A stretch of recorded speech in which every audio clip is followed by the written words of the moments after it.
जय हिंद फ्रेंड। आज हम लोग जो है डिस्कस करने जा रहे हैं आर्टिकल 32 पर। ऑल्दो जो है 32 के साथ साथ जो है आर्टिकल 226 यानी 226 पर भी डिस्कस साथ साथ में करेंगे।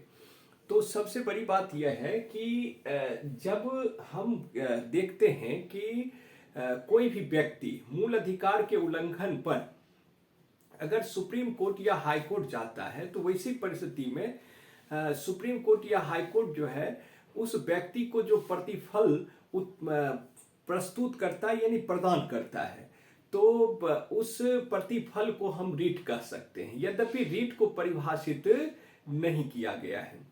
तो हाई कोर्ट हो या सुप्रीम कोर्ट हो, अनुच्छेद 226 के तहत हाई कोर्ट और अनुच्छेद 32 के तहत सुप्रीम कोर्ट, यह 5 प्रकार के रीट को जारी करता है। और हम लोग जो है एक ही साथ जो है इस 5 प्रकार के रीट को किस प्रकार इसका स्टडी किया जाए, अध्ययन किया जाए, इस पर विचार अभी करेंगे।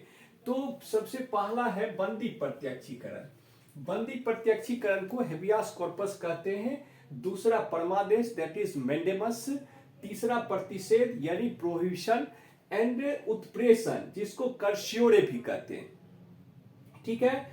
और नेक्स्ट है अधिकार परीक्षा यानी क्यो वारंटो।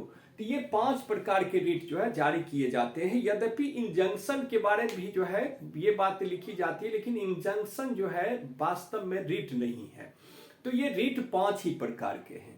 अब कोई भी व्यक्ति जो है मूल अधिकार के उल्लंघन पर अनुच्छेद 226 के तहत, अनुच्छेद 226 के तहत कहां जाता हो, हाई कोर्ट में जाता हो, या अनुच्छेद 32 के तहत सुप्रीम कोर्ट जाता है, तो वैसी परिस्थिति में जहां भी व्यक्ति जाए तो व्यक्ति के मांग के आधार पर, यानी दावे के आधार कहा जाए या मांग कहा जाए, मांग के आधार पर जो है सुप्रीम कोर्ट अथवा हाई कोर्ट रीट जारी करती है। अब जैसे जो है सपोज जो है किसी व्यक्ति को बंदी बना लिया गया, तो बंदी बनाने का मतलब यह है कि बंदी प्रत्यक्षीकरण रीट जारी किया जाएगा। तो बंदी प्रत्यक्षीकरण का मूल भाव क्या होता है, शाब्दिक अर्थ क्या होता है, to produce the body before the court, यानी बंदी को सशरीर न्यायालय के समक्ष क्या करो, प्रस्तुत करो। यदि व्यक्ति निर्दोष साबित होता है तो उस परिस्थिति में उसे मुक्त कर दिया जाता है, और यदि व्यक्ति दोषी साबित होता है तो फिर एक जो प्रक्रिया होती है, न्यायिक प्रक्रिया होती है, उसके माध्यम से उसे गुजरना पड़ता है और उपयुक्त उसे दंड प्राप्त होता है। दूसरी बात यह है कि बंदी प्रत्यक्षीकरण याचिका जो है वो किन किन आधारों पर जारी किया जा सकता है। तो किन किन आधारों पर जारी किया जा सकता है, तो इस पर विचार करते हैं। सबसे पहली बात, यदि बंदी व्यक्ति को 24 घंटे के अंदर निकटतम मजिस्ट्रेट के समक्ष प्रस्तुत न किया गया। दूसरा पॉइंट है कि व्यक्ति को असद्भाव के आधार पर बंदी बनाया गया। असद्भाव के आधार पर बंदी बनाना मतलब एक तरह से जो है इंटेंशन, उस व्यक्ति का जो बंदी बनाने वाले व्यक्ति का इंटेंशन खराब हो। तीसरी बात है कि जिस व्यक्ति को जो है जो बंदी बनाया जा रहा है, तो बंदी बनाने का जो आदेश है वो किसी कानून का उल्लंघन करता हो।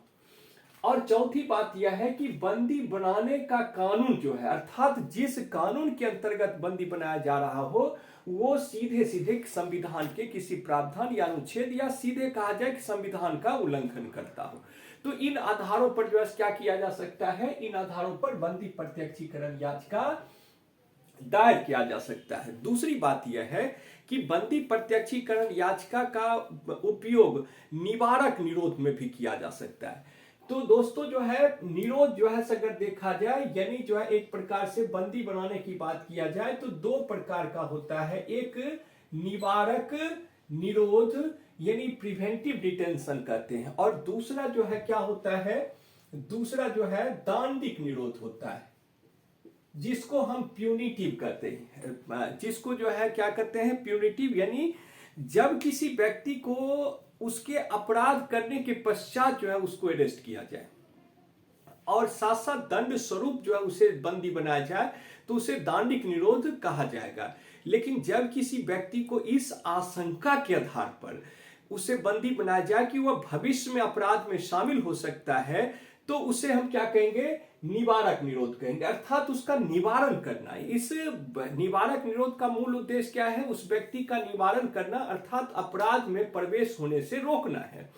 तो इस तरह से जो है बंदी प्रत्यक्षीकरण याचिका का उपयोग निवारक निरोध में भी किया जा सकता है।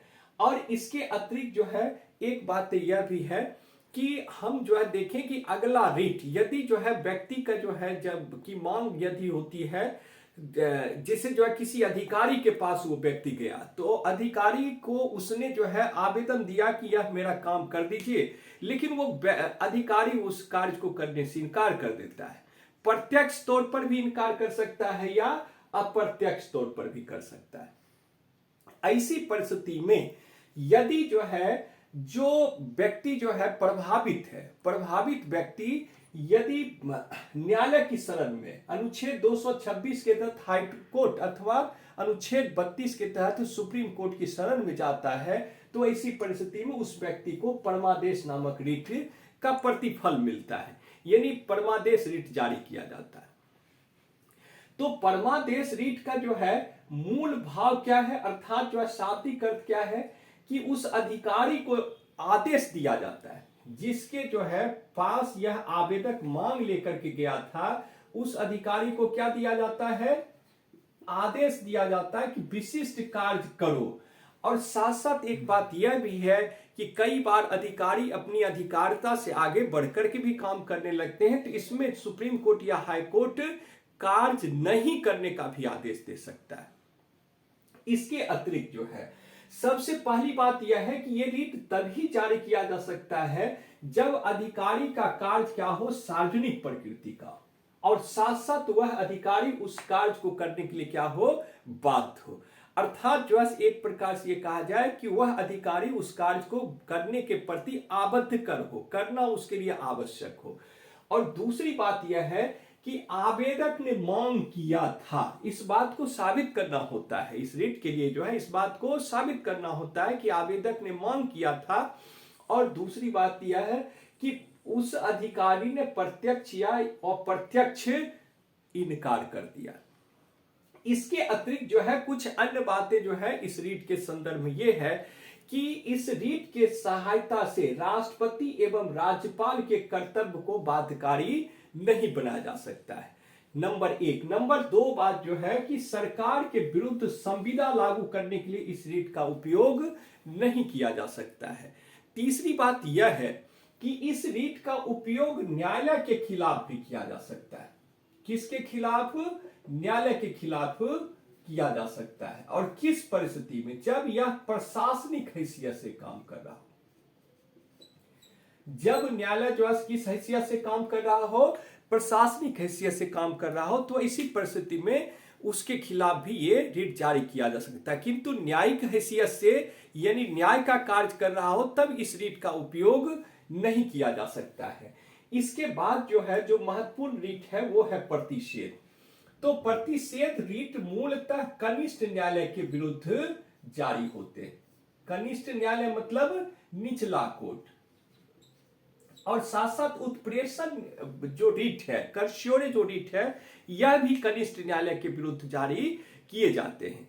अब एक बात यह है कि प्रतिषेध रिट और उत्प्रेषण रिट में अंतर यह है कि यह जो है निर्णय आने के पश्चात जारी किया जाता है, और प्रतिषेध निर्णय मतलब प्रक्रिया के दौरान ही जारी किया जा सकता है। प्रतिषेध का मूल क्या है, कनिष्ठ न्यायालय को आदेश दिया जाता है कि अपने यहां चल रहे कार्यों को रोको, अर्थात जो है कार्य करने से रोका जाता है। वहीं पर जो है उत्प्रेषण रिट, चूंकि वहां पर जो है क्या होता है कि उत्प्रेषण रिट में निर्णय आ जाता है, तो वैसी परिस्थिति में कनिष्ठ न्यायालय यानी निचले न्यायालय को जो है हाईकोर्ट या सुप्रीम कोर्ट आदेश देता है कि अपने यहां लिए गए निर्णय को क्या करो, प्रमाणित कराओ। और किससे प्रमाणित कराओ, तो स्वाभाविक तौर पर आदेश जारी करने वाले यानी हाईकोर्ट अथवा सुप्रीम कोर्ट से प्रमाणित कराओ। दूसरी बात यह है कि प्रतिषेध रिट किन किन आधारों पर जारी किया जा सकता है, तो सबसे पहली बात की अधिकारिता का क्या हो, अभाव हो, अधिकारिता का अभाव हो, और नैसर्गिक न्याय अथवा मूल अधिकार का उल्लंघन किया जा रहा हो। इसके अतिरिक्त जो है यदि धोखाधड़ी का मामला हो तो उसमें भी किया जा सकता है। साथ साथ एक बात और कि यदि अधिकारी जो है जिस विधि के अंतर्गत, यानी अधिकारी क्या हो, अधिकारी जिस विधि के अंतर्गत काम कर रहा हो वह संविधान का उल्लंघन कर रहा हो, संविधान का उल्लंघन करता, ठीक है, तो ऐसी परिस्थिति में प्रतिषेध रिट जारी किया जा सकता है। प्रतिषेध रिट की एक और खासियत है, और वो खासियत उत्प्रेषण रिट की भी है कि यह केवल न्यायिक या अर्थ न्यायिक प्रकृति के कार्यों के विरुद्ध ही जारी किया जा सकता है। यानी विधायी संबंधी कार्य या कार्यपालिका के संदर्भ में जो कार्य होते हैं उसके विरुद्ध इसको जारी नहीं किया जा सकता है। और दूसरी बात यह है कि एक बात और भी है, एक बात यह है कि जैसे सपोज जो है प्रतिषेध रिट और उत्प्रेषण रिट, इस दोनों का दायरा बढ़ गया है, साथ साथ जो है इसका भी दायरा बढ़ गया है। पहले यह केवल शारीरिक बंदी पर जो है ही, शारीरिक बंदी के रूप में जो है जब इस तरह की मांग होती थी उससे मुक्ति के लिए तभी ये रिट जारी होता था। वर्तमान में यह मानसिक बंदी के संदर्भ में भी ये रिट जारी होता है। उसी प्रकार प्रतिषेध और उत्प्रेषण रिट का भी क्या हुआ है, इसका दायरा बढ़ गया है। क्यों? क्योंकि जो है अब कई सारे जो है ट्रिब्यूनल्स यानी अर्ध न्यायिक संस्थाओं का भी गठन हो रहा है। तो अब केवल कनिष्ठ न्यायालय नहीं बल्कि जो है जहां जहां जिस अधिकारी के द्वारा जो है न्यायिक कार्य किए जाते हैं उसके विरुद्ध इस रिट का उपयोग किया जा सकता है। सबसे महत्वपूर्ण बात यह है कि प्रतिषेध रिट जिन आधारों पर जारी किया जाता है उन आधारों पर उत्प्रेषण रिट भी जारी किया जा सकता है, और साथ साथ जिन आधारों पर प्रतिषेध और उत्प्रेषण रिट जारी किया जाता है उन आधारों पर परमादेश रिट भी जारी किया जा सकता है। तो लगभग जो है ये क्या है, इन सब में आपसी कनेक्शन है, यद्यपि इन दोनों में ज्यादा जो है रिलेशन है। अब नेक्स्ट है अधिकार परीक्षा। अधिकार परीक्षा मतलब यह है कि कोई भी अपराधिकारी यानी अधिकारी जो है किसी पद को ग्रहण करता है तो किस अधिकार से पद को ग्रहण करता है। आप जैसे देखते होंगे अभी जैसे जो बिहार में शिक्षकों का ही जो है भर्ती हुई है उनमें बहुत सारे जो फर्जीवाड़ा हुआ है, तो फर्जी शिक्षक भी फर्जी सर्टिफिकेट के आधार पर ये ले लिए। तो अधिकार परीक्षा जो है उन अधिकारियों के पद प्राप्ति के अधिकार को प्रमाणित कराने के प्रति जो है जारी किया जाता है। तो इस तरह से जो है ये देखा जाए तो यहां पर जो है कुल मिलाकर के जो है यहां क्या कहते हैं, उस व्यक्ति को यह प्रमाणित कराना पड़ता है कि उसने किस अधिकार से पद को प्राप्त किया। तो कुल देखा जाए कुल मिलाकर के जो है तो आप आसानी से जो है रिट को आप परिभाषित कर सकते हैं। यह जब भी रिट जारी किया जाएगा किसके द्वारा, सुप्रीम कोर्ट अथवा हाई कोर्ट के द्वारा। उस रिट का जो है मूल भाव क्या है यानी शाब्दिक अर्थ, और साथ साथ जो है आप अपना विचार थोड़ा सा लिखेंगे और उसके आधार को जो है लिख करके जो है इस पर आप एक अच्छा जो है क्या कर सकते हैं, मुख्य परीक्षा का भी और साथ साथ जो है पीटी में आने वाले प्रश्नों का भी उत्तर आसानी से दे सकते हैं। हमें उम्मीद है फ्रेंड कि आप इस बात को समझे होंगे। अनुच्छेद 226 और 32 के तहत जो रिट जारी करने की प्रक्रिया है या रिट का जो है शाब्दिक अर्थ और प्लस जो आधार है ये बातें आप समझे होंगे।